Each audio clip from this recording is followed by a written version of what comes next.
আসসালামু আলাইকুম। আমরা সাতক্ষীরা জেলা শিক্ষার্থীরা শহীদ শরীফ ওসমান হাদি ভাইয়ের গ্রাফিতি অঙ্কন করছি। আর এখানে আমরা অবস্থান করছি সাতক্ষীরা জেলা শিল্পকলা একাডেমিতে। আমরা এখানে হাদি ভাইয়ের একটা পোর্ট্রেট করছি এবং তার বিখ্যাত যে লেখা এবং উক্তি ছিল যে জান দেব জুলাই দেব না, সেটা আমরা এখানে তুলে ধরবো।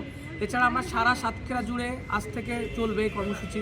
আমরা ভাইয়ের গ্রাফিতি করব, তার লেখাগুলো তুলে ধরবো, তার যে সার্বভৌমত্বের যে বাণীগুলো ছিল এবং তার যে আধিপত্য বিরোধী যে কথাগুলো ছিল সেগুলো আমরা তুলে ধরবো। এবং ওসমান হাদি ভাইয়ের যে হত্যার বিচারের দাবিতে আমরা তার এই উক্তিগুলো তুলব, প্লাস তার হত্যার বিচারের দাবিতে আমরা দেয়ালে দেয়ালে ফুটিয়ে তুলব, যাতে করে আমরা যে মানুষটা বাংলাদেশে ইনসাফ চেয়েছিল তার জন্য হলেও আমরা ইনসাফ আনতে পারি।